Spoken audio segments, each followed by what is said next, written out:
Salam semua saudara, Assalamualaikum, Namo Buddhaya, salam sejahtera untuk kita semua.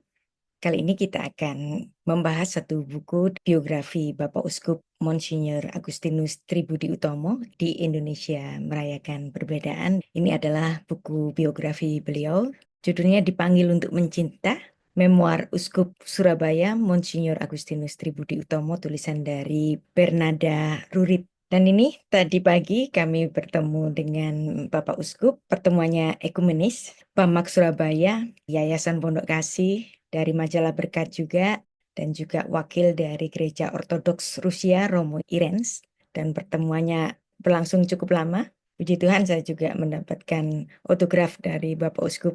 Dan inilah buku kenangan ketika habiskan Uskup, acaranya begitu banyak dan luas, mulai dari Selasa 21 Januari, Selasa adalah Misa Vesper Agung, dan tanggal 22 adalah Misa Tapisan Uskup. Yang ketiga, Misa Pontifikal setelah beliau ditapiskan sebagai Uskup Surabaya.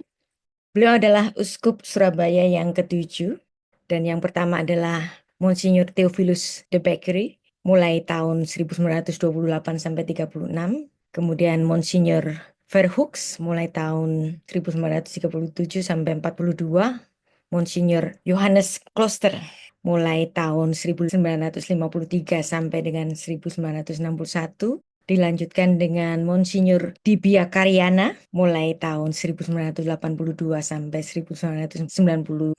Kemudian dilanjutkan oleh Monsinyur Hadi Wikarta mulai tahun 1994 sampai 2003. Dilanjutkan oleh Monsinyur Vicentius Sutikno Wicaksono mulai tahun 2007 sampai beliau meninggal tanggal 10 Agustus 2023 yang lalu.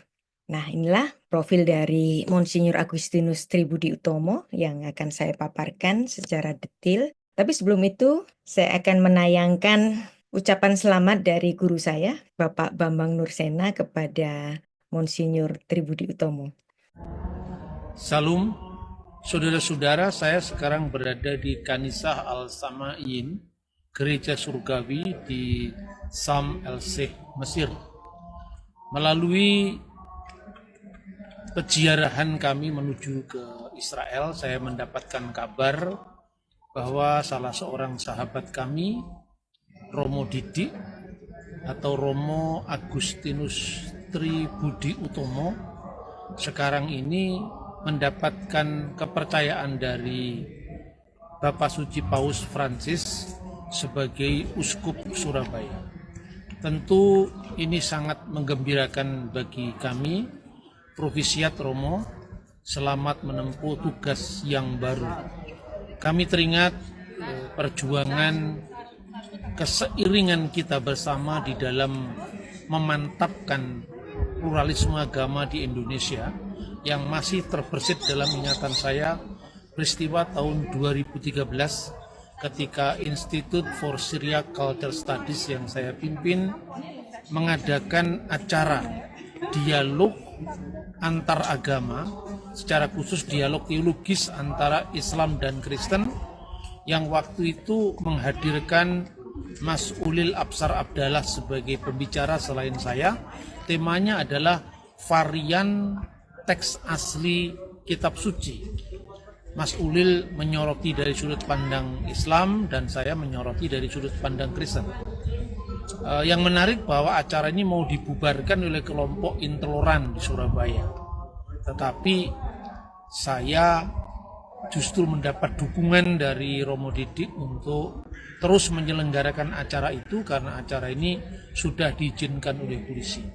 Kiranya melalui kebersamaan kita tetap akan dimantapkan pertama ke dalam ut omnes unum sin, seperti doa Kristus agar oikumene itu terbina dengan baik, dan yang kedua dengan agama lain tentu kita diingatkan pada piagam Nostra Aetate. Provisiat Romo, selamat menempuh tugas dan mandat yang baru demi kemuliaan Kristus. Pro Ecclesia et Patria. Informasi yang akan saya paparkan juga diambil dari sebuah majalah Jubileum edisi Januari 2025. dan kita akan mengenal lebih dekat Uskup Surabaya, Monsinyur Agustinus.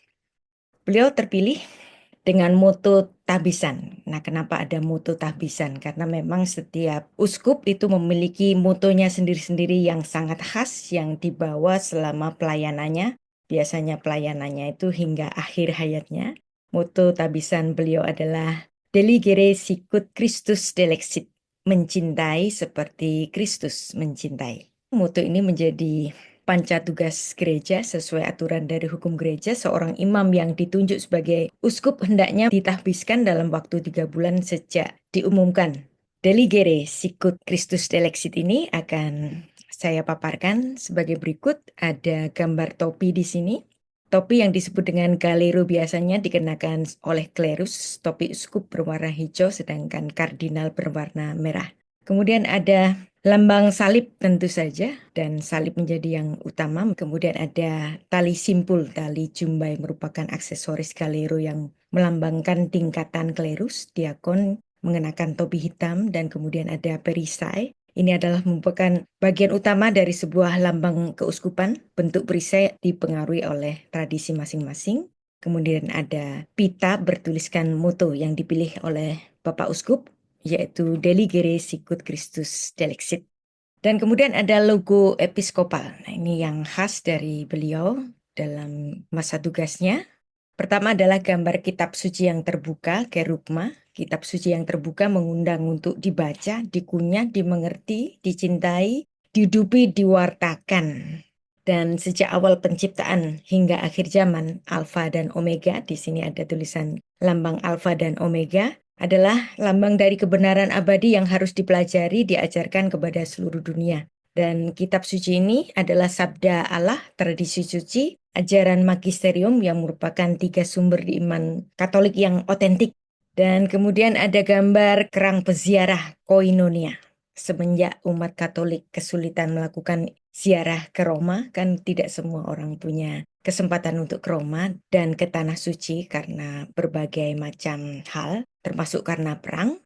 Cangkang kerang bergaris-garis memusat menjadi satu, merupakan lambang peziarahan manusia dari berbagai latar belakang, berbagai budaya, berbagai titik berangkat, namun semuanya digerakkan oleh roh yang sama, berziarah menuju titik yang sama. Indonesia dan gereja dengan segala keanekaragamannya dijiwai oleh semangat komunio berjalan bersama secara sinodal untuk membangun shalom, keadilan yang damai.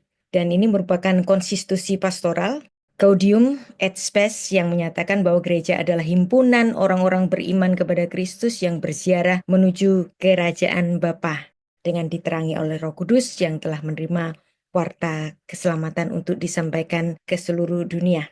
Dan yang ketiga adalah gambar Tugu Pahlawan sebagai lambang dari marturia. Tugu Pahlawan adalah simbol perlawanan bagi setiap penjajahan dan perbudakan, situs keberanian arek-arek Surabaya dalam merebut kemerdekaan.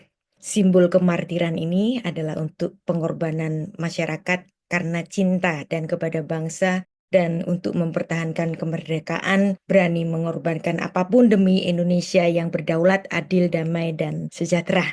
Dan yang keempat adalah gambar telapak tangan dengan memberi. Ini adalah lambang dari diakonia, bahwa setiap bentuk kepedulian sosial memberikan diri bagi pelayanan, perhatian bagi yang lemah, korban yang terpinggirkan adalah tindakan yang dilakukan kepada Yesus. Apapun yang kamu lakukan bagi saudaraku yang kecil, lemah, sakit, terbelenggu adalah kita lakukan kepada Kristus. Dan inilah Deligere sicut Christus delexit, bahwa cinta adalah melampaui dan mengalahkan ego dan berani keluar memberikan dirinya.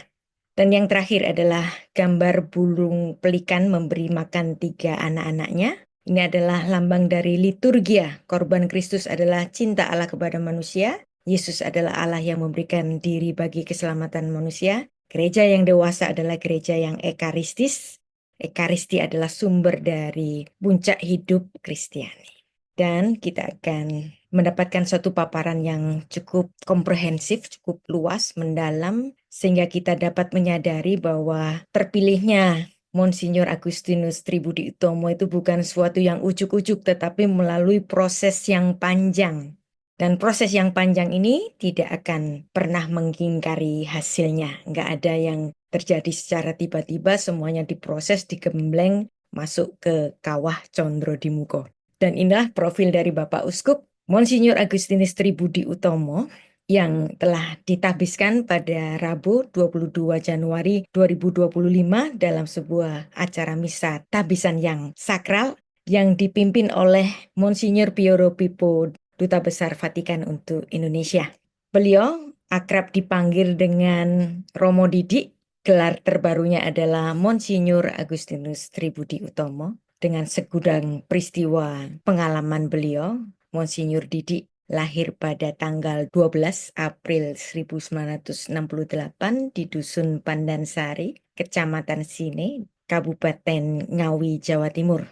Beliau adalah putra ketiga dari 5 bersaudara yang lahir dari pasangan Franciscus Saverius Darjimunanto dan Ibu Eni Sukarniati. Ayah beliau bekerja sebagai kepala sekolah SD dan ibunya adalah seorang ibu rumah tangga. Beliau menerima sakramen baptis di Sine, Kabupaten Ngawi pada tanggal 30 Maret 1975 oleh Romo Emilio Rossi. Dan sosok Romo Emilio Rossi ini sangat menginspirasi beliau hingga nanti pada masa tabisannya di tahun 2025 ini. Yang menarik dari keluarga Romo Didi ini yang awalnya bukan seorang Katolik, tetapi ayah beliau sangat terkesan dengan suatu peristiwa, yaitu pernikahan dari keluarga beliau, perkawinan secara Katolik yang menjamin kehidupan secara monogami yang tidak boleh diceraikan. Dan ini menginspirasi dari ayah beliau, sehingga beliau memilih untuk menjadi seorang Katolik dan membawa serta keluarganya semua turut menjadi seorang Katolik yang sejati. Dan ini adalah foto-foto dari beliau mulai masa kecilnya hingga masa tabisannya sebagai imam. Saat keluarga Monsinyur Didi menjadi Katolik, betapa nilai-nilai kekatolikan itu ditanamkan dengan sangat baik dan membekas di hati Romo Didi secara pribadi. Dan kedua orang tua dari Romo Didi menanamkan nilai kesetiaan untuk mengikuti perayaan Ekaristi setiap minggu, walaupun jaraknya begitu jauh, 10 kilo dari rumah beliau saat itu. Sehingga kalau ke gereja harus berjalan kaki 10 kilo, kalau pulang pergi artinya berjalan kaki 20 kilo. Dan ini adalah ayah dari beliau, Bapak FX Darjimunanto, sangat rupawan ya kalau kita melihat masa mudanya. Dan ini adalah saudara-saudara kandung dari Monsinyur Didi. Beliau adalah putra ketiga, yang pertama dan yang kedua adalah putri, kemudian yang ketiga, keempat, kelima adalah laki-laki semua, total berjumlah 5 bersaudara. Dan ini adalah keluarga inti dari Bapak Uskup. Dalam pelayanan dari Bapak Uskup ini adalah mementingkan 3 hal, yaitu misa, kematian, dan perkawinan. Monsinyur Agustinus Tribudi Utomo menempatkan keluarga sebagai salah satu dari 3 hal utama itu di dalam setiap khotbah-khotbah beliau. Tema yang dimaksud adalah misa, kematian, dan perkawinan. Beliau mengatakan bahwa khotbah misa bagi saya adalah pengajaran yang paling utama. Yang pertama adalah misa, yaitu berkumpulnya orang banyak yang punya disposisi batin untuk mendengarkan sabda Allah. Kemudian yang kedua, kematian, di mana kita semua pasti suatu saat akan menuju ke arah ini. Kita semua adalah orang-orang yang antri untuk dipanggil Tuhan. Nggak tahu kapan, tapi pasti. Kematian adalah pengalaman eksistensial manusia yang membutuhkan peneguhan. Kita semua harus memahami bahwa kematian itu adalah keniscayaan, tetapi hampir semua agama-agama di dunia itu mengajarkan ada kehidupan setelah kematian. Baik itu Islam, Kristen, Katolik, Yahudi, Buddha, Hindu, semua percaya akan kehidupan setelah kematian. Kemudian yang ketiga adalah perkawinan, di mana ini adalah momen paling istimewa dalam kehidupan mereka untuk membangun keluarga. Jadi khotbah dengan 3 tema ini menjadi prioritas perhatian dari Bapak Uskup. Keluarga adalah sel yang diberkati untuk menjadi berkat. Dan ini penting sekali tentu saja pada setiap agama, hal-hal yang dasar ini selalu diterapkan.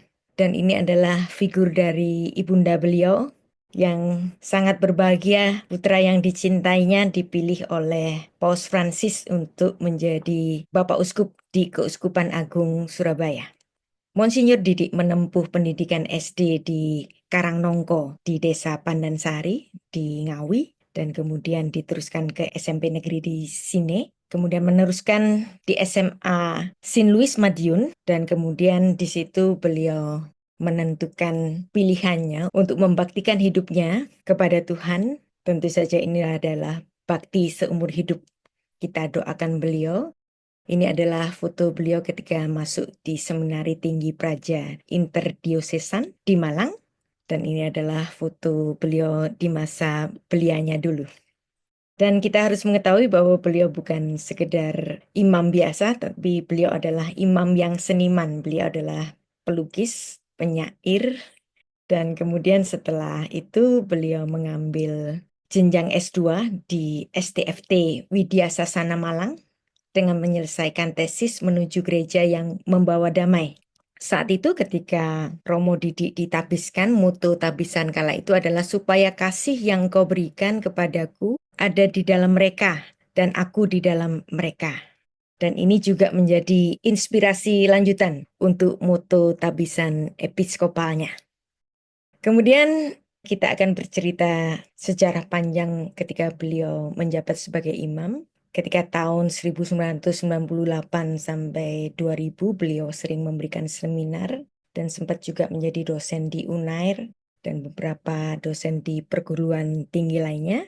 Dan beliau juga menjadi dosen etika medis untuk Akademi Keperawatan di Sin Vicentius A Paulo yang kita kenal dengan RKZ sejak tahun 2000 sampai 23. Nah, ini panjang sekali CV beliau. Kita lihat di sini, beliau juga melukis sahabatnya yaitu almarhum Munir, seorang pejuang kemanusiaan dan hak asasi manusia. Memang Romo Didik sangat aktif pada kegiatan-kegiatan kemanusiaan, hal-hal yang berhubungan dengan hak asasi manusia. Beliau juga menjadi imam yang selalu mendampingi tahanan-tahanan politik Orde Baru. Jadi kita bisa melihat profil beliau yang begitu peduli terhadap hal-hal kebangsaan di Indonesia ini.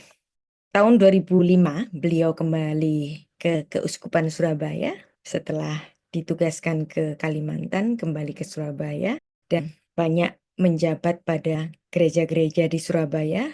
Anda lihat di sini, Romo Uskup juga hobi fotografi. Ini adalah hasil jepretan dari beliau kepada sang ibunda, Ibu Eni Soekarniati. Selanjutnya, beliau diangkat sebagai Vikjen Keuskupan dan di masa sebagai Vikjen, Vikaris Jenderal, beliau juga mencurahkan waktu, tenaga, dan pikiran bagi formasio calon imam Keuskupan Surabaya, terutama para calon yang hendak menerima tahbisan diakon dan tahbisan keimamatan. Pada tanggal 5 Desember 2018, beliau menjadi penanggung jawab penyiapan pelaksanaan musyawarah pastoral untuk Ardas tahun 2020 sampai 2030. Perjalanan panjang beliau sehingga dipilih oleh Paus Francis untuk memilih beliau sebagai uskup di Surabaya. Dan di tahun 2020, beliau menjadi pastor rekan paroki Sakramen Maha Kudus di Surabaya dan kemudian di tahun 2023 diangkat sebagai delegatus administrator diosesan untuk pastoral. Dan Selasa 29 November 2024 merupakan hari yang dinantikan seluruh umat di mana diumumkan uskup terpilih Keuskupan Surabaya yang membuat kita semuanya kaget, sahabat-sahabat beliau, bahwa Reverendus Dominus Agustinus Tribudi Utomo telah dipilih Roh Kudus melalui Bapak Suci Fransiskus untuk mengemban tugas para rasul di Keuskupan Surabaya ini. Nah, inilah buku beliau mengenai dipanggil untuk mencinta, memoir Uskup Surabaya Monsinyur Agustinus Tribudi Utomo. Dan buku ini terdiri dari 4 bagian dan nanti akan saya bercerita secara brief isi dari buku ini yang ditulis oleh Bernarda Rurit. Dan ini adalah pembukaan dan kenapa beliau memilih untuk membaktikan seluruh kehidupannya. Nah, kalau menjadi seorang imam Katolik itu kan suatu pengabdian yang seumur hidup hingga kematian menjemput. Karena ini bermula dari suatu peristiwa yang hampir merenggut nyawa beliau dan kemudian beliau berujar untuk membaktikan kehidupannya seluruhnya kepada Tuhan. Dan ini ada di pembukaan pada halaman awal, pada halaman 19. Dan di sini di bagian awal, bayi besar yang menjadi orang besar. Karena memang ketika lahirannya beliau dulu, lahir dalam berat badan 4,5 kilogram.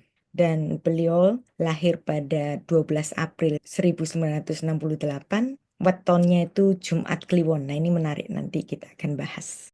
Dan bayi yang besar itu ternyata kelak menjadi orang besar. Bukan kebetulan ini. Nanti bisa kita bahas bersama untuk rekan-rekan kita di IMP ini dari rekan penghayat.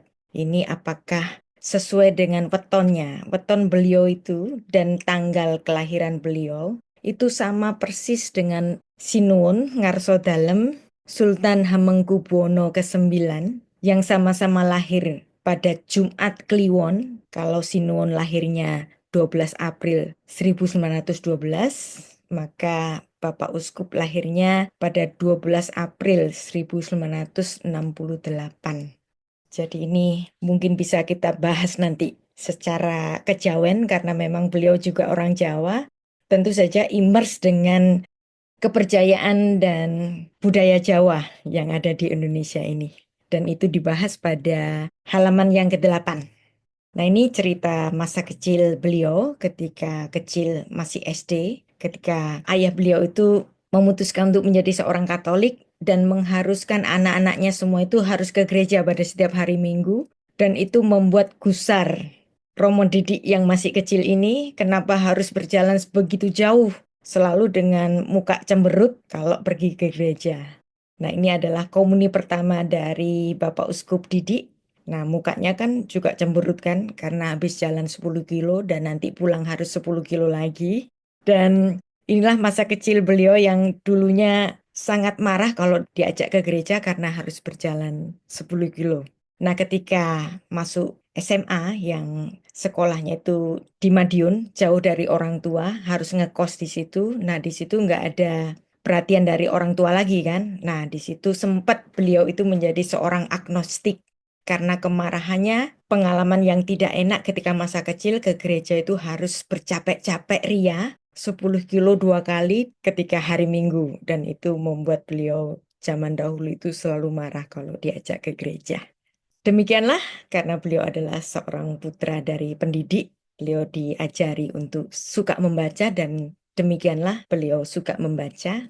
Ternyata akhirnya menjadi seorang pengajar juga, seorang imam termasuk seorang pengajar. Dan di halaman 18 ini membahas bagaimana beliau menjadi seorang murid yang gemar membaca termasuk murid yang berprestasi. Dan di sini saya mengutip sebuah kata hikmat dari Rabbi Jonathan Sacks bahwa demikianlah kita dipanggil untuk mengajar siapapun kita, profesi apapun, kita harus menurunkan keilmuan kita. Apa yang kita menjadi terampil, menjadi ahli, kita harus turunkan kepada orang-orang di sekitar kita. Karena untuk mempertahankan keamanan negeri, kita membutuhkan pasukan. Tetapi untuk mempertahankan kebebasan, kita membutuhkan pendidikan. Kita semua membutuhkan orang tua, keluarga, serta percakapan, serta pengetahuan yang terus-menerus antar generasi. Kita semua membutuhkan keluarga, sekolah untuk memastikan bahwa cita-cita kita diteruskan oleh generasi berikutnya dan tidak pernah hilang atau putus asa atau dikaburkan. Benteng kebebasan adalah rumah studi, pahlawannya adalah guru, semangatnya adalah pendidikan dan kemampuan berpikir. Nah, marilah kita semuanya, profesi apapun kita, baiklah kita menjadi guru di semua kemampuan kita masing-masing. Kalau Anda pintar dalam bidang kuliner, baiklah Anda menurunkan kemampuan Anda dalam berkuliner. Kalau Anda mampu dalam bidang desain, kita harus menularkan semua kemampuan kita, kita semua dipanggil sebagai guru. Karena itulah benteng kebebasan kita masing-masing. Kalau kita bodoh bisa gampang dibodohi. Dan itulah penjara bagi orang yang tidak berpendidikan. Maka untuk membuat orang merdeka, pendidikan adalah yang utama. Kalau kita membaca dalam halaman 21, kalau ada seorang mengucapkan Vivere Pericoloso, judul dari pidato Bung Karno, maka dia adalah seorang Soekarnois. Tampaknya beliau demikian. Kalau kata-kata ini diucapkan, demikianlah ajaran-ajaran Bung Karno yang sangat baik bagi unsur-unsur nasionalisme itu juga memberikan dampak bagi kehidupan beliau. Nggak akan kehidupan kita itu lurus-lurus saja, pasti ada pernah menemui vivere pericoloso, hidup yang menyerempet bahaya. Dengan bahaya-bahaya yang kita lalui dengan kekuatan yang dari Tuhan, itu akan memberikan kita kedewasaan dan kemampuan dan hikmat untuk kehidupan kita selanjutnya. Dan ini yang memberikan suatu dasar keputusan beliau untuk memutuskan sebagai imam, karena beliau pada masa mudanya itu suka mendaki gunung, ke Gunung Lawu misalnya yang paling dekat dengan daerah Madiun dan Ngawi di sana, yang dimana dahulu kalau diajak ke gereja itu marah-marah dan sempat menjadi agnostik. Dan ketika naik ke Gunung Lawu bersama sahabatnya yang bernama Antonius Kasmanto, ketika mendaki gunung pas untuk kembalinya, beliau ini tersesat dan ketika tersesat di suatu hutan, ternyata tiba-tiba ada batu besar yang menggelinding sangat besar. Nah, kalau beliau tidak awas dan segera lari, itu pasti akan mati. Nah, ketika terlepas dari batu yang menggelinding itu, beliau berujar bahwa akan membaktikan kehidupannya untuk Tuhan. Dan ternyata itulah yang dibayar dalam pelayanan beliau sebagai imam hingga hari ini. Dan yang lucu, yang mengajak beliau untuk menjadi imam adalah sahabat beliau yang bernama Antonius Kasmanto untuk sama-sama mendaftar di seminari. Keduanya mendaftar di seminari, tapi ternyata tiba-tiba sahabat beliau yang bernama Anton ini mengurungkan niatnya karena dilarang oleh orang tua. Nah, akhirnya beliau sendiri yang masuk ke seminari, tetapi sahabat beliau ini menjadi guru dan kemudian menjadi kepala sekolah di SMK Sin Louis Surabaya. Beliau sudah meninggal tahun 2022 yang lalu karena sakit. Jadi yang mengembalikan formulirnya itu bukan Romo Didik dan Pak Anton, tapi hanya Romo Didik saja dan kemudian sampai kelulusannya, sampai ditapiskan menjadi imam. Dilema juga kalau memilih sebagai iman kan pasti hidup secara selibat. Dan ketika beliau mengutarakan keinginannya untuk menjadi imam, ini disambut dengan tangisan oleh sang ibu. Nah, bagi Romo Didik berpikir demikian karena beliau adalah putra terbesar untuk yang laki-laki, biasanya kan menjadi harapan bagi orang tua untuk dapat membiayai adik-adiknya. Kalau menjadi imam kan nggak bisa jadi orang kaya karena hanya membaktikan hidupnya bagi Tuhan kan. Romo Didik waktu itu berpikir ibunya menangis karena tidak memenuhi keinginan orang tua yang awalnya ingin beliau itu menjadi seorang insinyur atau seorang dokter. Demikianlah para orang tua menginginkan anaknya memiliki profesi yang pasti mendapatkan income yang jelas gitu kan. Tapi yang pasti beliau kemudian didukung oleh ayahnya. Dan ternyata kenapa kok ibunya menyambut keinginan beliau menjadi imam itu dengan tangisan? Karena si ibu ini rupanya salah paham. Dikiranya pemilihan sebagai imam ini adalah sebuah pelarian karena kurang kasih sayang. Apakah aku kurang kasih sayang sebagai ibu sehingga anakku memilih sebagai imam?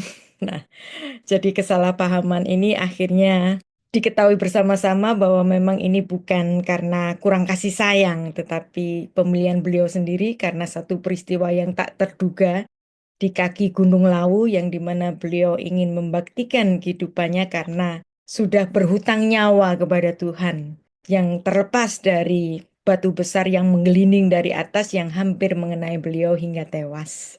Dan sisa hidupnya ini kemudian beliau berikan untuk Tuhan, untuk pelayanan kepada Tuhan.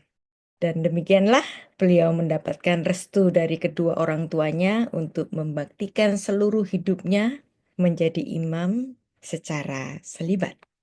Ketika beliau menjadi frater itu sudah mulai ada bibit-bibit untuk mencintai Keuskupan Surabaya yang dimana saat itu beliau sudah meriset semua paroki di Keuskupan Surabaya tanpa beliau mengetahui bahwa satu saat beliau akan menjadi uskup di Surabaya. Dan seperti nama yang diberikan oleh Romo Rossi saat itu yang memberikan nama baptis Agustinus kepada beliau. Nah, makanya nama ini menjadi suatu semangat bagi perjalanan keimamatannya. Ada satu nama yang disematkan kepada nama beliau yaitu Agustinus. Nah, ini adalah upacara ketika beliau ditabiskan dan ini adalah keluarga inti dari beliau, kakak-kakak dan adik-adik dan juga ibu dari Bapak Uskup. Saya akan bercerita mengenai nama itu selalu merujuk kepada karakternya. Karena saya adalah pengajar filsafat Ibrani, demikianlah nama. Nama itu bahasa Ibraninya Shem. Shem itu adalah kependekan dari Neshama. Neshama itu adalah jiwa, soul. Jadi nama dalam filsafat Ibrani itu adalah mencerminkan jiwa, soul. Beliau diberi nama oleh kedua orang tuanya Tri Budi Utomo. Tri adalah putra ketiga dan angka 3 dalam kekristenan itu adalah angka kekudusan. Kemudian ada Budi Utomo. Kita semua tahu Budi Utomo adalah sebuah gerakan yang dimotori oleh Dr. Sutomo dan kawan-kawan. Dan di situ adalah momen bagi bangsa Indonesia kebangkitan nasional tahun 1908 yang kemudian 20 tahun selanjutnya ada suatu momen penting juga yang dimulai dari gerakan Budi Utomo ini, yaitu Sumpah Pemuda tahun 1928. Dan setelah itu betul-betul ada anak muda yang berpidato untuk memikirkan apa sih yang menjadi dasar negara bagi Indonesia. Dia adalah Soekarno pada 6 Juni 1945 berpidato bagi cita-cita kemerdekaan Indonesia yang berdaulat dan tentu saja harus ada dasar negara. Saat itu Soekarno berpidato tentang lambang negara, dasar negara yaitu Pancasila. Nama yang begitu luar biasa kan? Tri Budi Utomo. Nama adalah jiwa, nama adalah soul. Dan itulah yang dibawa seterusnya. Maka kita semua kalau punya anak, jangan kasih nama sembarangan. Dan tentu saja kita semua selalu ngasih nama anak sebaik-baiknya. Sebagus-bagusnya sesuai dengan harapan orang tua bahwa kelak si penyandang nama ini sesuai dengan namanya. Dan seperti yang disematkan pada nama baptis beliau yaitu Agustinus itu diambil dari Santo Agustinus, seorang filsuf yang sangat terkenal dan pemrakarsa banyak sekali doktrin-doktrin kekristenan. Dan juga beliau sangat terinspirasi pada sebuah tulisan, sebuah novel dengan latar belakang kehidupan Santo Agustinus yang ditulis oleh Justin Gardner, yaitu Vita Brevis. Apa artinya Vita Brevis? Vita Brevis itu artinya hidup yang singkat. Kebetulan juga novel Vita Brevis mengenai kehidupan Santo Agustinus ini juga menjadi bahasan dalam disertasi saya ketika saya mengambil S3. Apa yang diajarkan oleh Santo Agustinus itu banyak sekali memberikan inspirasi pada pelayanan keimamatan dari Bapak Uskup. Dan ini adalah moto, bagaimana menjadi imam yang baik, kuncinya adalah bertekun dalam panggilan. Kesetiaan itu adalah yang utama. Dan itulah yang kemudian selalu dicerminkan pada kehidupan beliau dalam melayani. Siapapun yang kita pernah mengenal Romo Didik pasti mengenal beliau adalah seorang yang sangat rendah hati, nyemanak, sangat friendly sekali. Dan itu juga merupakan suatu semangat dari Konsili Vatikan kedua yang menuntut setiap orang beriman untuk menghidupi imannya itu dalam budaya lokal. Jadi kita bisa beragama apa saja, tapi kita semua itu harus immerse kepada budaya lokal. Nah, disinilah tercipta ruang yang memungkinkan setiap orang Katolik dan semua agama tentu saja untuk menghayati imannya dalam konteks hidup berbangsa dan bernegara. Ini juga menjadi moto dari Romo Albertus Sugiya-Pranata yang sangat terkenal itu, menjadi 100% Katolik dan menjadi 100% Indonesia. Saya harap Anda semua nanti menyematkan sebuah film yang sangat menarik mengenai kehidupan dari Romo Sugih ini juga sangat menarik. Judulnya juga Sugih dan ternyata ini juga menginspirasi Bapak Uskup dalam pelayanannya. Nah, ini juga yang menarik. Ini pendapat saya pribadi. Mengapa Paus Francis memilih Romo Didi untuk menjadi Bapak Uskup untuk Keuskupan Agung di Surabaya? Walaupun kita tahu ada banyak sekali senior-senior, tapi tampaknya ini menjadi salah satu pertimbangan dari Bapak Suci Francis bahwa memang Romo Didi adalah seorang Romo yang pertama membuat pastoran difabel pertama di Indonesia. Dan ini juga tentu mendapat perhatian khusus dari Bapak Suci Francis untuk mempertimbangkan beliau menggantikan Bapak Uskup Sutikno yang telah meninggal. Jadi inilah suatu keunikan beliau mendirikan pastoran difabel, jadi orang-orang yang bisu tuli dimungkinkan untuk menjadi imam yang dapat melayani sesama kaum-kaum yang memiliki handicap-handicap. Jadi di sini pastoran difabel adalah bagian dari Keuskupan Surabaya. Menjadi yang pertama di Indonesia, diharapkan nanti keuskupan yang lainnya mengikuti, yang bertugas membina iman dan karakter Kristiani untuk umat difabel. Tujuannya adalah untuk mewujudkan gereja yang ramah untuk kaum difabel, menyediakan bahan pengajaran, pembinaan, dan pendampingan bagi umat difabel penyedia sarana dan prasarana yang diperlukan untuk kegiatan pastoran difabel. Tahun lalu beliau mengundang seorang imam, seorang romo yang pertama di dunia. Beliau ini adalah seorang imam yang bisu tuli, yang kalau melayani juga dengan bahasa isyarat. Dalam undangan dari Romo Didi ke Surabaya ini, beliau juga memimpin misa dalam bahasa isyarat. Nah, di sini kalau Anda nanti bisa mengikuti, ada Instagramnya, Pastoran Difabel Keuskupan Surabaya. Dan ini sesuai dengan semangat dari Bapak Suci Fransiskus, bahwa pengalaman-pengalaman hidup dalam keterbatasan yang dialami oleh para penyandang disabilitas bukanlah halangan untuk melakukan hal yang terbaik dalam kehidupan ini. Semua umat manusia menurutnya memiliki kontribusinya masing-masing di dalam kehidupannya di dunia. Jadi di sini ada kesempatan bagi kaum difabel untuk dapat melayani juga sebagai imam dalam gereja-gereja Katolik. Romo Didi, Bapak Uskup itu suka seni. Beliau seorang pelukis, beliau seorang fotografer, beliau seorang penyair. Nah, menarik, di dalam Alkitab dituliskan bahwa orang yang diurapi Roh Kudus pertama kali itu bukan pengkhotbah, bukan yang bernubuat, tetapi seorang seniman. Namanya adalah Betsaleel. Ada di Keluaran 31 ayat 3. Telah kupenuhi dia. Siapa dia ini? Dia adalah Betsaleel dengan Roh Kudus, dengan keahlian dan pengertian dan pengetahuan dalam segala macam pekerjaan.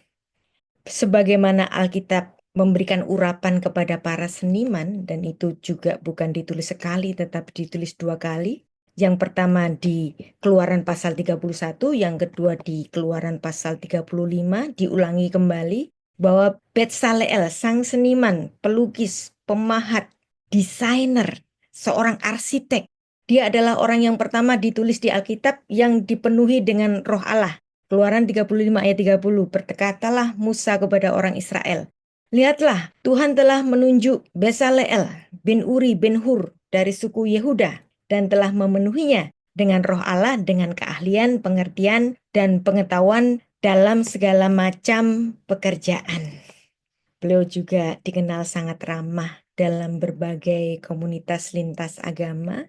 Di sini beliau berfoto dengan Mbak Alia Wahid dan anggota Gus Durian. Dan ini adalah foto saya yang sangat lama sekali. Kita lihat ada Pak Rianto, ada almarhum saudara kita Michael Romo Didi dengan jaringan Gus Durian, pemuda Ansor dan NU di sini. Beliau sangat dekat sekali dengan agama apapun, ya. Dan di sini adalah testimoni dari sahabat saya, Aan Ansori, dari jaringan Gus Durian. Beliau juga adalah koordinator jaringan Islam anti diskriminasi Jihad Jawa Timur. Beliau mengatakan bahwa Vatikan telah memilih orang yang tepat, ya, karena Romo Didik begitu aktif dan sangat dikenal oleh banyak orang, ya, termasuk aktivis 98, kalangan NU, Ansor, Gus Durian, siapapun. Beliau sangat ramah dengan kita semua. Relasiku dengan Modi, ya, Romo Didik dulu itu sebutnya Modi, Modi, Modi gitu. Ya. Kemudian teman-teman Gus Durian itu berkelakar, yo ojo mbok celuk Modi, Modi maneh. Saiki wis dadi uskup, panggilnya harus Bapak Uskup, walaupun beliau juga nggak akan keberatan untuk terus dipanggil Modi. Gus Aan mengatakan relasiku dengan Modi tetap terjaga baik hingga saat ini sangat mungkin disebabkan oleh kesamaan dan cara pandang memahami agama yang berkaitan dengan pembelaan terhadap kelompok-kelompok tertindas. Dan beliau bersama-sama aktif untuk memerangi semua ini. Sahabat kita mengatakan selamat melayani Monsinyur Didik, tetaplah otentik menjadi Romo Didik, Modi, dan bersama-sama dengan kami. Dan demikianlah proses beliau yang begitu panjang, 30 tahun sebagai imam, kemudian akhirnya menjadi Uskup Surabaya dan telah ditapiskan pada tanggal 22 Januari 2025. Dan inilah Keuskupan Surabaya yang membawai 48 paroki dari Surabaya, Mojokerto, Nganjuk, bahkan sampai ke Blora. Dan di Jawa Timur ini ada 2 keuskupan, Keuskupan Surabaya dan Keuskupan Malang. Dan Keuskupan Surabaya ini 46 secara resmi. Sebenarnya totalnya itu 48 dan membawahi sekitar 160.000 umat Katolik di Keuskupan Surabaya. Moto beliau mencintai seperti Kristus telah mencintai, menjadi ukuran bagi kita semua untuk mencintai. Karena ukuran mencintai adalah mencintai tanpa ukuran. Ini adalah yang diucapkan oleh Santo Agustinus yang diambil namanya sebagai nama baptis dari Bapak Uskup yang kita cintai ini. Dan sebagai epilog penutup, ini menarik sekali dan cocok sekali sebagai suatu penutup buku biografi yang dimana beliau mengatakan sungguh cinta, iman, harapan adalah segitiga sama sisi, triniter, yang menjadikan tapak langkah hidup yang tidak sia-sia, mantap menghadap masa lalu, tidak lagi menjadi tapak-tapak luka yang berat, masa depan tak lagi nampak sebagai jurang berkabut, menghamparkan kebisuan. Setiap keterlanjuran masa lalu menjadi rangkaian rahmat, hidup menjadi rentang rangkaian mutiara yang sangat berharga dan bersabda di pergelangan tangan Sang Engkau. Hidup menjadi bertumbuh kekar dan berakar pada realitas fanaku sehingga terus-menerus tanpa putus bergema dari ruang batin keabadian. Dan inilah yang menjadi moto beliau untuk terus menghidupi pelayanan keimamanannya dengan cinta, iman, harapan yang menjadi segitiga sama sisi dalam semangat pelayanan beliau.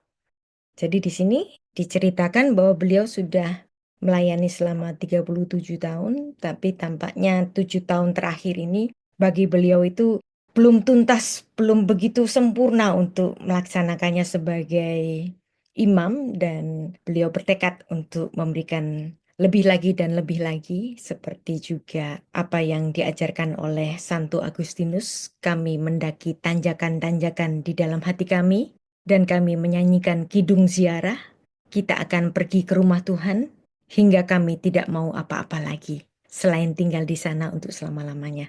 Demikianlah kita kalau menjadi umat Tuhan yang pasti dipelihara oleh Tuhan. Kalau kita yakin Tuhan adalah gembala kita pasti tidak mau apa-apa lagi. Karena Tuhan sudah menyediakan segala yang kita butuhkan dan Dia tahu apa yang kita perlukan. Kita banyak sekali keinginan-keinginan yang bukan kebutuhan, tapi Tuhanlah yang tahu kebutuhan kita.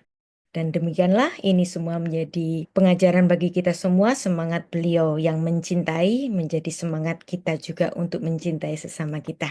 Dan apa yang saya paparkan tadi adalah suatu biografi yang ditulis oleh seorang penulis yang luar biasa, namanya Bernarda Rurit, yang banyak sekali menulis biografi orang terkenal, diantaranya adalah Romo Glinka, ya, tulisan juga dari Bernarda Rurit. Demikianlah sudah saya memberikan paparan dari kehidupan yang luar biasa sejak masa kecil, pelayanan hingga terpilih menjadi uskup di Keuskupan Agung Surabaya, Romo Agustinus Tribudi Utomo, dengan motonya yang luar biasa yaitu Deligere Sicut Christus Delexit, mencintai seperti Kristus mencintai. Selanjutnya saya serahkan kepada moderator kita, Romo Jusi, untuk kita dapat berdiskusi bersama untuk sharing. Kita juga rasan-rasan yang baik mengenai kiprah-kiprah beliau. Silakan, Romo Jusi. Terima kasih. Luar biasa Monsinyur Didi ini dan juga luar biasa Bunda Rita. Banyak terima kasih untuk semua pemaparan yang telah disampaikan kepada kita semua. Kita juga akan dengarkan sharing dari teman-teman kita yang memang juga pada open house Ramadhan 23 Januari yang lalu, semua dari kelompok-kelompok agama dan kepercayaan kita juga turut hadir. Yang pertama, kami minta Ibu Arinita Sandria dari Hindu. Dan pada saat open house juga, teman-teman juga dari Hindu hadir di acara tersebut. Silakan, Bu Arinita Sandria. Selamat malam, salam semua saudara. Ini luar biasa, saya sampai terpesona dan sebagainya. Pemaparannya dari Bunda Rita sangat luar biasa, kemudian juga biografi Romo Didinya juga sangat luar biasa. Tadi saya mengikuti ya penjelasan dari uraian dari Bunda Rita yang luar biasa. Ini saya jadi teringat lagu rohani yang saya sangat suka, bahwa hidup ini adalah kesempatan untuk melayani Tuhan gitu. Dan sepertinya Romo Didi hidupnya memang betul-betul untuk melayani Tuhan gitu kan. Tuhan pakai tubuhku di saat aku masih kuat. Jika saatnya nanti aku tak berdaya lagi, hidup ini sudah menjadi berkat gitu. Jadi sepertinya kehidupan Romo Didit ini betul-betul sudah menjadi berkat gitu bagi dirinya, bagi seluruh umat gitu ya, terutama umat Katolik. Saya rasa semua agama apapun itu pasti dasarnya adalah cinta kasih. Demikian juga dalam agama Hindu juga seperti itu gitu ya, bahwa cinta kasih adalah yang utama. Umat Hindu misalnya pada saat berdoa juga seringkali mengucapkan Loka Samasta Sukhino Bhavantu gitu kan. Semoga semua makhluk hidup sehat, damai dan bahagia. Nah, inilah doa yang merupakan cerminan bahwa kita mencintai sesama manusia. Dalam Hindu, cinta kasih adalah semua ciptaan dari Sang Hyang Widi-Wasa. Diharapkan kita semua ini meneladani, ya, meniru alam semesta, karena alam semesta adalah guru. Seperti tadi kan Bunda Rita mengatakan bahwa kita ini dipanggil untuk mengajar, ya, bahwa semua orang ini adalah guru. Profesi apapun adalah guru, bukan hanya dosen, ya, tapi semua adalah guru, ya. Jangankan profesi, orang yang mungkin saya punya dulu orang yang bantu saya, bibi saya itu pemulung, itu guru saya yang sangat luar biasa, ya, guru kehidupan yang sangat luar biasa dari seorang pemulung gitu. Karena apa? Karena dia betul-betul orang yang sangat tulus dalam menjalani hidupnya, tidak pernah dia ngeluh atau apapun gitu dengan segala kesulitan yang dihadapi gitu, seperti itu. Nah, kemudian dalam Hindu cinta kasih ya digolongkan dengan tingkatannya, ada Eka Pramana, ada Dwi Pramana dan sebagainya. Kemudian agama Hindu mengajarkan cinta kasih kepada semua makhluk yang melalui catur paramita, yaitu 4 sikap yang utama. Ya, yang pertama Maitri, ya, bersahabat dengan semua makhluk. Ya, jadi bukan hanya manusia, semua makhluk. Kemudian welas asih, mengasihi makhluk. Ya, kemudian ketiga, mudita, memperlihatkan wajah yang riang gembira. Karena tadi ya kan kebaikan itu akan menular, ya kan, kebencian akan menular. kita menunjukkan wajah gembira, pasti akan menular kepada orang lain. Kita menunjukkan wajah kesal, itu akan juga menularkan kepada orang lain. Oleh karena itu, alangkah baiknya jika kita menampilkan ya wajah yang riang gembira gitu ya, walaupun kata orang gitu ya, wajah tersenyum hati menangis, ya nggak apa-apa lah ya gitu ya. Kemudian juga kasih sayang dalam agama Hindu terdapat dalam Bhagavad Gita Adhyaya 12 Loka 13 ya. Dia yang tidak membenci segala makhluk, bersahabat, cinta kasih, bebas dari keakuan dan ketangguhan, sama dalam suka duka dan pemberi maaf, gitu kan. Oleh karena itu, ya, sloka tersebut menjelaskan bahwa umat Hindu ya itu harus menyayangi semua makhluk ciptaan Tuhan, ya. Kemudian juga dalam agama Hindu, cinta kasih juga tercermin dalam konsep Tatwamasi. Ya, ajaran Tatwamasi ya, secara harafiah ya, saya adalah kamu, kamu adalah dia adalah Tuhan. Jadi semua orang dalam dirinya ada Tuhan dalam dirinya gitu. Jadi kalau kita sampai menyakiti orang lain, bukan hanya menyakiti diri kita sendiri, ya sejatinya kita ya menyakiti Tuhan, istilahnya seperti itu ya. Kemudian juga cinta kasih juga dalam agama Hindu tercermin dalam ajaran Vasudeva Kutumbakam. Ya, kita semua adalah bersaudara. Ya, kalau kita semua adalah bersaudara, tentu kita akan mencintai semua saudara kita, seperti itu ya. Kemudian tadi penjelasan Bunda Rita itu luar biasa ya, bahwa Romo Didi ya itu nama tasbihannya ya adalah Agustinus gitu kan ya, santo yang sangat luar biasa.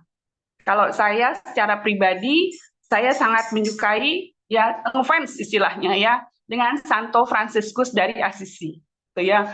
Doa dari Santo Fransiskus dari Assisi yang sangat saya suka itu adalah jadikan aku pendamaimu ya, jadikan aku pendamaimu jika terjadi kebencian ya, jadikan aku pembawa cinta kasih ya, jika terjadi kebencian, kalau nggak salah seperti itu ya, gitu, seperti itu ya. Ajaran-ajaran dalam Katolik gitu ya, dalam semua agama itu memang pasti luar biasa indahnya, seperti itu ya. Kemudian menarik sekali betul ya biografi dari Romo Didi tadi yang saya dengar dari uraian Bunda Rita ya, bahwa mengutip dari mengutip dari pidatonya Bung Karno ya. Apa tadi ya? Saya catat itu yang itu kan saya suka lupa gitu kan. Vivere periculosi. Ya, hidup dalam bahaya. Ya, hidup dalam penuh bahaya ya. Hidup dalam penuh bahaya gitu kan. Nah, memang hidup betul-betul penuh bahaya. Mungkin dari zaman dulu sampai sekarang pun hidup itu betul-betul penuh bahaya. Ya, apalagi zaman sekarang ya. Kalau dalam Hindu ini kan zaman itu dibagi 4. Ya, zaman terakhir ini adalah zaman Kali Yuga. Dan ini memang zaman yang luar biasa. Ya, mungkin nanti kapan-kapan mungkin ya bisa sharing dengan Bunda Rita yang ilmunya sangat luar biasa. Satu hal ya yang sering kali jadi pertanyaan saya dan belum dapat jawaban yang memuaskan istilahnya ya. Apakah nanti di akhir zaman jika di Katolik, di Kristen, umat Kristiani meyakini bahwa Yesus ya akan turun kembali ya. Betul ya Bunda Rita ya. Yesus akan turun kembali ya. Kalau dalam Islam misalnya Isa ya akan datang menyelamatkan manusia dari Dajjal ya. Kalau dalam Kristen Kristus turun ya untuk melawan antikris ya. Sedangkan dalam Hindu misalnya di akhir nanti ya, di akhir Kali Yuga nanti Wisnu sebagai avatar ya, Dharma akan melawan adharma ya. Mungkin sebenarnya orangnya itu aja ya Kristus ya, avatar ya Isa ya ya dia aja sebenarnya gitu kan, karena dalam Hindu kita mengenal konsep Ekam Satripat Bahuda Vadanti. Orang bijak menyebut dengan banyak nama, tapi kebenaran adalah satu. Ya, Tuhan atau kebenaran adalah satu. Ya, sesuai dengan sila pertama dari Pancasila kita, Pancasila, bahwa ketuhanan yang Maha Esa, bahwa Tuhan itu Esa, ya satu, ya tidak ada yang lain, Maha Esa, seperti itu. Ya, dan saya menafsirkannya bahwa Tuhan yang satu dengan agama yang banyak. Ya, bukan Tuhan yang banyak dengan agama yang banyak, seperti itu. Kemudian juga tadi ya, pengorbanan selibat dari Romo Agustinus ini juga luar biasa ya, karena saya ingat ya, betul ya, teman saya kebetulan adiknya juga jadi pastor gitu kan ya. Pada saat adiknya dulu mau masuk satran pertama kali, dia juga stres gitu, apalagi di orang Batak gitu kan ya, karena waduh gitu kan, anak Batak satu-satunya ya, mungkin seperti dalam agama orang Bali misalnya ya, anak laki-laki itu punya kedudukan yang luar biasa, Puruse ya. Dalam orang Batak juga kan seperti itu, patrilineal gitu, penerus garis keturunan ya. Sedangkan ini anak laki-lakinya memilih jalan selibat ya. Demikian juga dengan Romo Agustinus ya, ya salah aja saya namanya gitu ya. Nah, kemudian seperti itu. Kemudian tadi ya, karena di jam Kali Yuga ini tadi ya, bahwa hidup itu betul-betul penuh bahaya, di mana-mana kebencian. Kalau kita baca sekarang di media sosial juga kadang-kadang bingung juga ya, orang saling menghujat di media sosial seperti itu. Itu betul-betul tanda-tanda zaman Kali Yuga. Ya, namun kita harus berusaha ya untuk menciptakan kedamaian atau santi ya dalam hidup kita ya, karena jika manusia telah kehilangan cinta kasih ya, maka yang ada hanyalah dendam ya. Kemudian oleh karena itu kita harus menyinari hati kita, jiwa kita ya dengan cinta kasih ya, sebagaimana yang ada dalam Atara Waweda disebutkan bahwa kebencian itu ibarat api yang membakar dirinya sendiri. Ya, seperti kebakaran hutan belantara. Kebencian itu ya harus dipadamkan dengan air cinta kasih ya. Hanya betul-betul hanya cinta kasihlah yang akan membawa kedamaian bagi semua umat manusia. Ya, semoga kita semua ya di ENP ini betul-betul dapat menyebarkan cinta kasih ya, sehingga betul-betul sila ketiganya ya, persatuan Indonesia itu betul-betul dapat terwujud seperti itu. Mungkin kemudian juga tadi kan dikatakan bahwa budaya lokal ya, bahwa harus menghayati, seorang imam itu harus menghayati budaya lokalnya, yaitu betul-betul seperti ucapan Soekarno gitu kan ya, jika orang Indonesia itu dia adalah Hindu, jangan jadi orang India. Jika dia jadi Islam, jangan jadi Arab, gitu kan. Kemudian jika dia jadi Kristen, jangan jadi Yahudi. Ya, betul-betul kita harus mengedepankan local wisdom, ya kearifan lokal, ya, dan budaya lokal Indonesia yang sangat luar biasa. Seperti itu, ya. Kemudian juga luar biasa sekali ya, bahwa keuskupan di Surabaya ini memiliki keuskupan di difabel ya, membuat pastoran difabel ya. Ini betul-betul satu terobosan yang luar biasa. Semoga misalnya di Hindu ya kita bisa belajar ya, bahwa kita mungkin juga harus memiliki ya tokoh-tokoh rohani yang difabel. Ini luar biasa. Saya di Bandung gitu ya, suster-suster itu ya banyak sekali yang belajar di dokter spesialis saraf anak ya. Itu mereka belajar untuk terapi ya, memberikan terapi pada anak-anak yang berkebutuhan khusus. Jadi ini luar biasa saya lihat seperti itu ya. Kemudian Ya, sepertinya hanya itu yang bisa saya sampaikan karena tadi Bunda Rita sudah menyampaikan dengan sangat luar biasa. Ya, terima kasih ya telah memberi kesempatan ya kepada saya dari mewakili umat Hindu ya untuk memberikan tanggapan ya dari apa yang telah disampaikan oleh Bunda Rita. Ya, saya akhiri ya dalam Hindu dengan Parama Santi, Om Santi Santi Santi yang artinya adalah damai damai damai, ya, damai di hati, damai di bumi, seperti itu ya. Salam semua saudara, terima kasih. Oh Tuhan, pakailah hidupku Biasa. selagi aku masih tua. Bila Betul. saatnya nanti ku tak berdaya lagi, hidup ini sudah jadi berkat.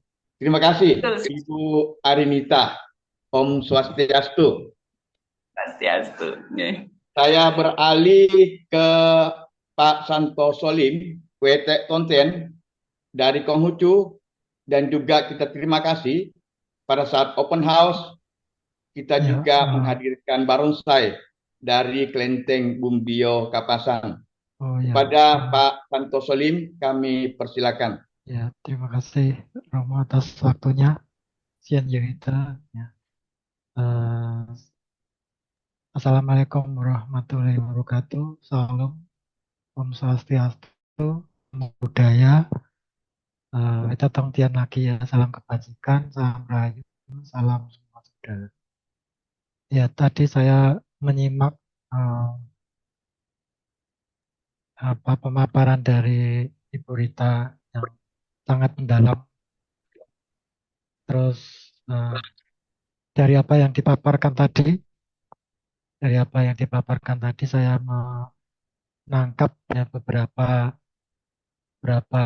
kata kunci gitu ya. Yang pertama itu eh, mungkin di situ ada mencintai seperti Kristus telah mencintai. Itu tadi moto eh, pentasbihan gitu ya dari Romo Agustinus Tribudi Utomo tadi. Nah itu mencintai di sini saya jadi ingat tuh mencintai itu mungkin levelnya mencintai yang tinggi. Apalagi orang besar seperti Romo eh, Agustinus Tribudi ini, kalau di dalam agama Konghucu itu orang itu harus belajar ya, punya orang pintar sama orang bijak itu diteladani, entah itu agamanya apa ya.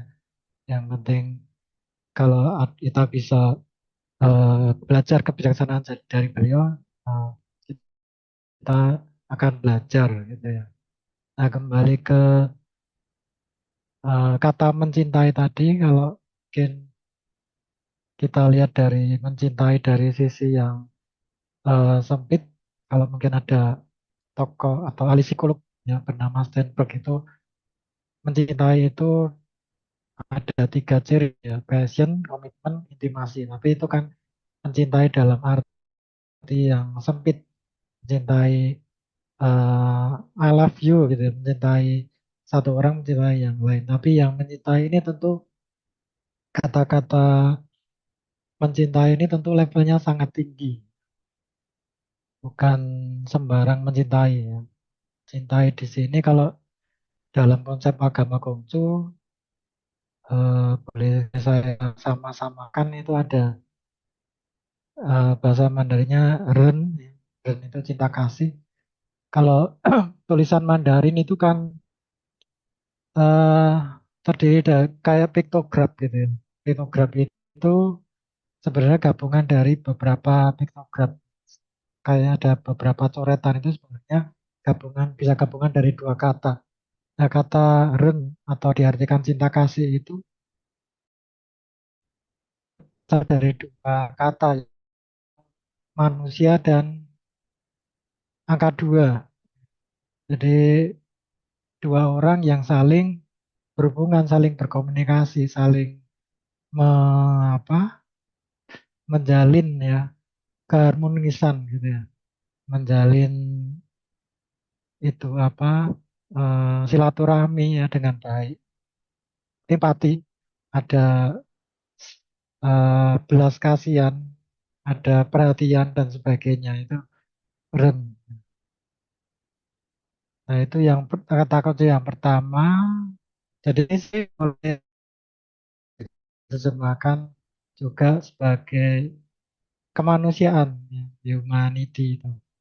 Jadi cinta kasih itu sama dengan ya kemanusiaan. Itu cinta kasih yang besar itu tadi. Yang tentu diajarkan oleh orang-orang besar juga. Terus yang kedua, saya tadi eh, sempat menangkap ada tema khotbah misa, kematian, terus ada perkawinan. Nah ini kalau boleh saya rangkai dengan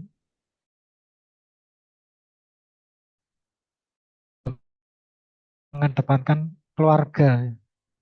Semua ngumpul gitu ya, semua ngumpul walaupun eh, apa dengan kesederhanaan yang penting ngumpul gitu. Keluarga itu hal yang penting.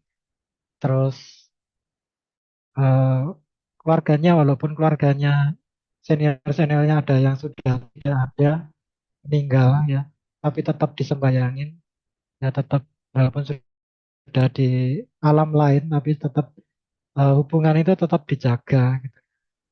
Itu kematian itu sendiri tapi tetap dijaga hubungannya dengan walaupun sudah mati leluhurnya, sudah meninggal, tapi hubungannya tetap dijaga. Hubungan keluarga itu tetap ada. Dengan berbagai macam cara tata ibadah, yang itu tentunya hubungannya dengan dunia spiritual itu sendiri. Yang ya kalau mungkin saya jelaskan di sini nanti panjang lebar. Tapi paling tidak tata ibadah yang ada dalam agama Konghucu, terus ada konsep keluarga, ada spiritual, afterlife itu semua itu relate, berhubungan gitu. Nah ini selaras dengan tema yang tadi dipilih oleh Romo Budi tadi kok mirip gitu.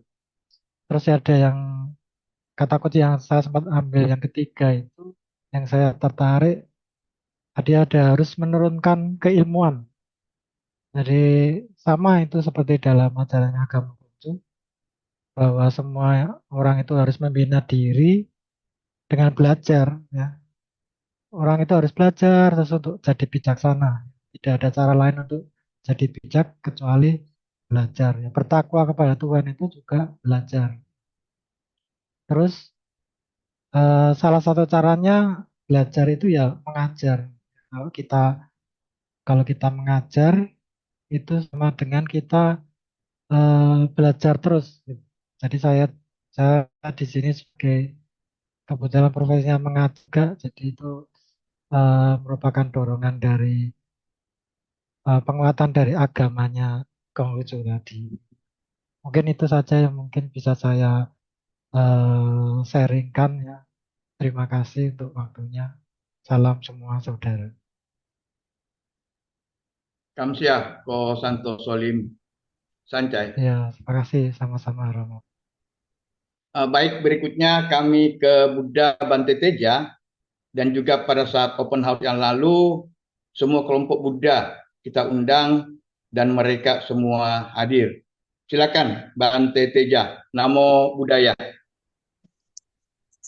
Namo Buddhaya. Terima kasih untuk waktu yang telah diberikan. Salam semua saudara, salam Pancasila, merdeka. Baik, Romo Yusi, terima kasih untuk waktu yang diberikan dan juga Ibu Rita yang telah menyampaikan pemaparan yang luar biasa. Saya mengambil sebuah syair di dalam Dhammapada yang mungkin mencerminkan dari kehidupan Romo Agustinus yang berbunyi dalam bahasa Palinya, Yasa papangkatang kamang usalena pitiyati so imang lokang pabaseti abamuto wacandima. Seseorang yang meninggalkan perbuatan jahat dan menggantikannya dengan perbuatan baik, maka ia akan menerangi seluruh dunia seperti bulan yang tidak lagi tertutup oleh awan. Hampir semua orang di dunia ini tidak dapat melihat kebenaran. Hanya sedikit yang dapat melihat kebenaran sejati. Seperti juga hanya sedikit burung yang lolos dari perangkap. Demikian pula hanya sedikit yang dapat mencapai alam kebahagiaan. Sungguh sulit untuk terlahir sebagai manusia. Di antara makhluk-makhluk yang ada di alam semesta ini, kita adalah salah satu debu kehidupan yang terlahir di alam manusia.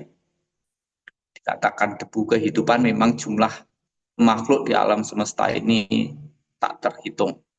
Dari makhluk yang tampak sampai yang tidak tampak, yang kuat sampai yang lemah, yang besar sampai yang kecil, yang berkaki sampai yang tidak berkaki. Makhluk-makhluk itu sangat banyak sekali.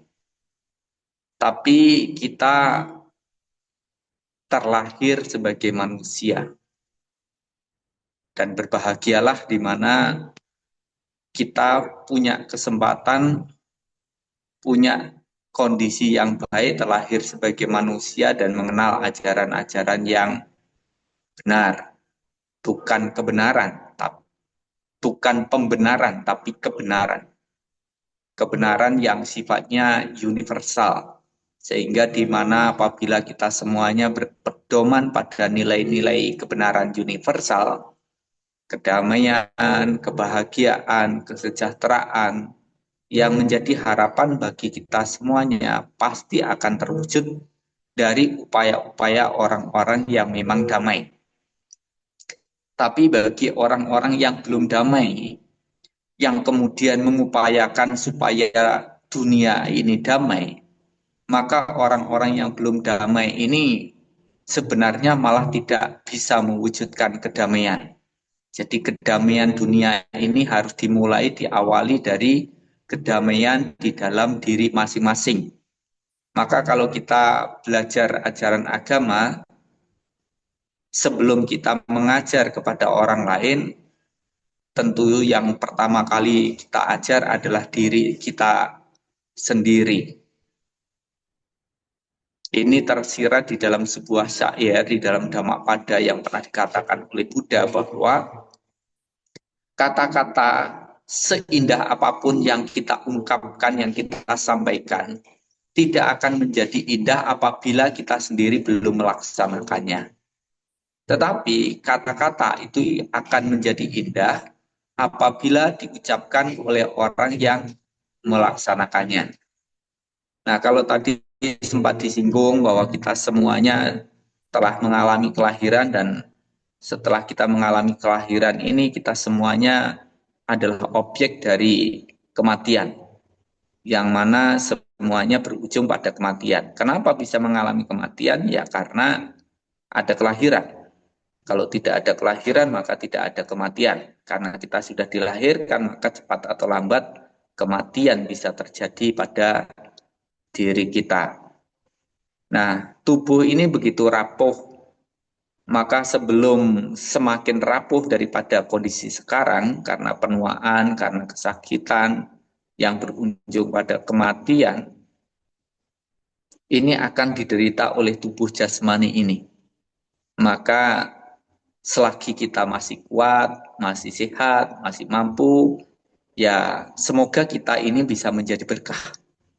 Berkah bagi diri sendiri, berkah bagi orang lain, berkah bagi diri sendiri. Ini caranya adalah supaya kita setiap waktu, setiap saat melaksanakan apa yang kita yakini. Jadi ajaran agama itu sebagai pedoman di dalam kita menjalani kehidupan supaya hidup kita membawa berkah bagi kehidupan orang lain, makhluk lain. Kalau yang tadi siang sempat saya sampaikan ke beberapa orang di sini, kebajikan itu adalah nama lain dari kebahagiaan.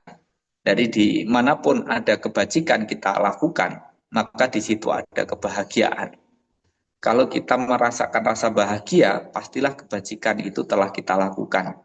Dalam hidup sekarang bahagia, kehidupannya akan datang juga berbahagia. Nah, semua orang di dalam menjalani kehidupannya ini tentu semuanya pernah di dalam sebuah persimpangan di mana ia harus memilih. Nah, saya dulu awal jadi biku di usia yang masih sangat muda, di usia 20 tahun. Memutuskan untuk menjalani kehidupan biku di pedalaman negara Thailand, yang dimana mungkin di usia itu masih senang-senangnya orang mencari kesenangan atau masih penasaran dengan rasa yang ada di dunia ini. Tetapi yang harus disadari bahwa kita sewaktu-waktu bisa mengalami kematian, sehingga kita harus mempersiapkan diri kita dengan senantiasa selalu sadar setiap waktu, setiap saat. Kesadaran yang baik akan membuat siapapun tetap kondisi batinnya baik. Kalau batinnya baik, pikirannya juga baik, ucapannya baik, perilakunya baik. Nah, ini adalah sebuah cerminan dari kondisi batin yang berkualitas baik. Begitu pula sebaliknya, kalau kualitas batinnya buruk, pikirannya juga buruk, ucapannya buruk, perilakunya juga buruk.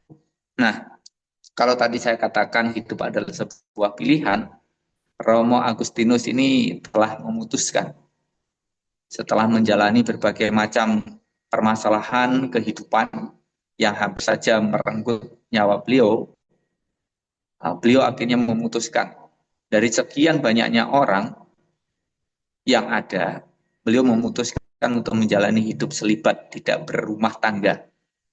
Walaupun orang sering mengatakan bahwa hidup itu diciptakan oleh Tuhan berpasang-pasangan.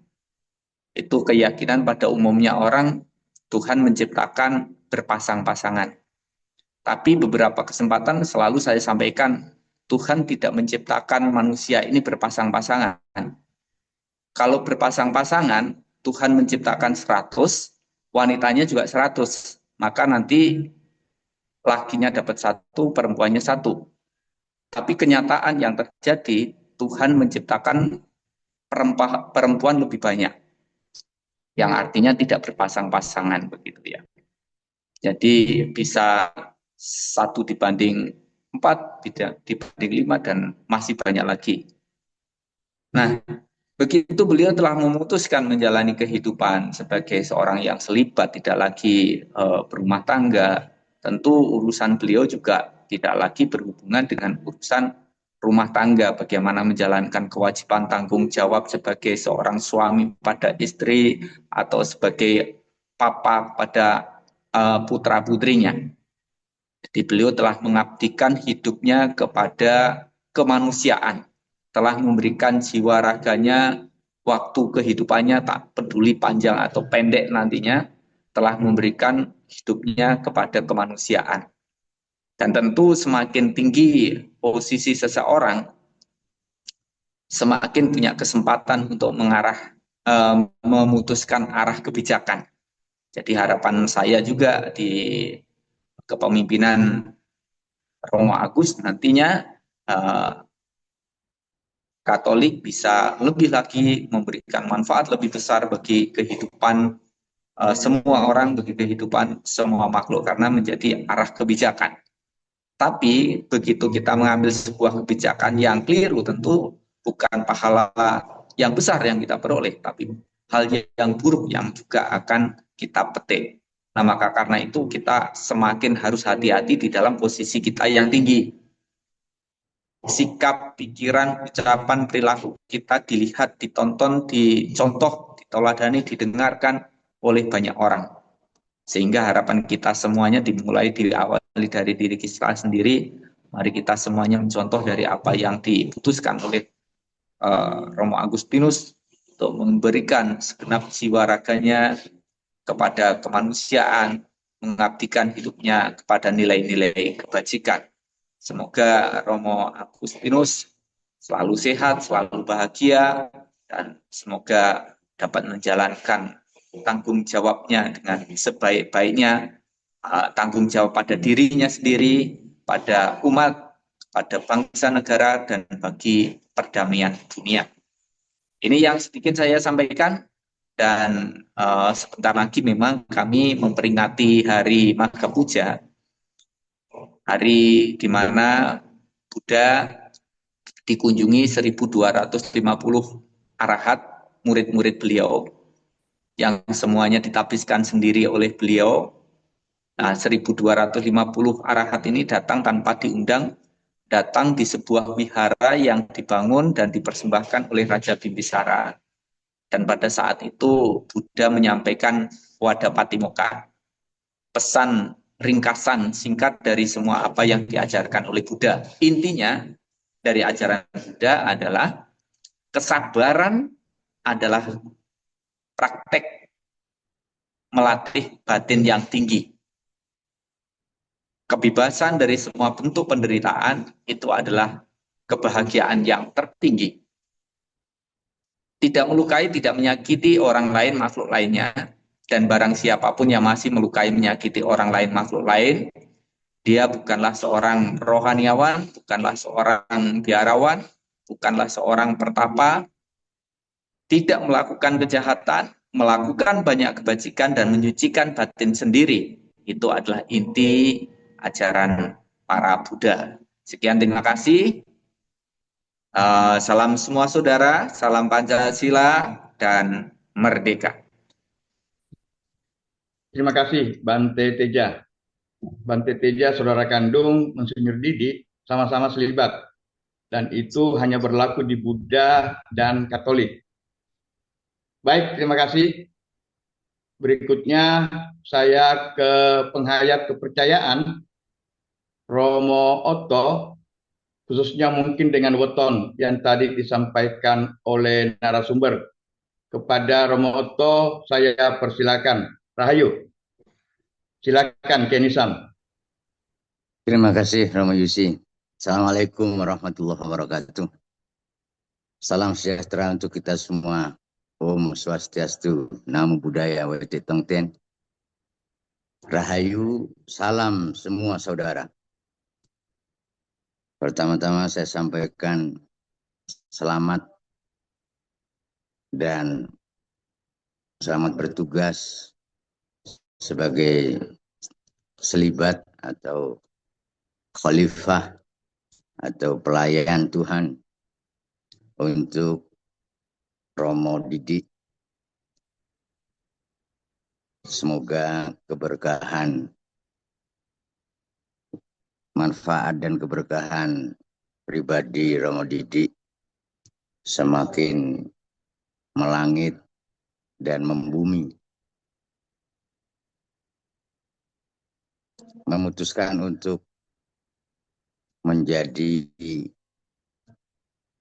Abdullah kalau dalam Islam, hamba Allah dalam arti sesungguhnya, merupakan keputusan hidup yang paling berat sekaligus paling tinggi dan butuh konsekuensi yang penuh dengan tantangan. Sebagaimana Bante Teja tadi menyampaikan, dalam Islam seseorang yang sudah memutuskan untuk menjadi salik menuju arif billah, yang dibutuhkan adalah pertama kesabaran,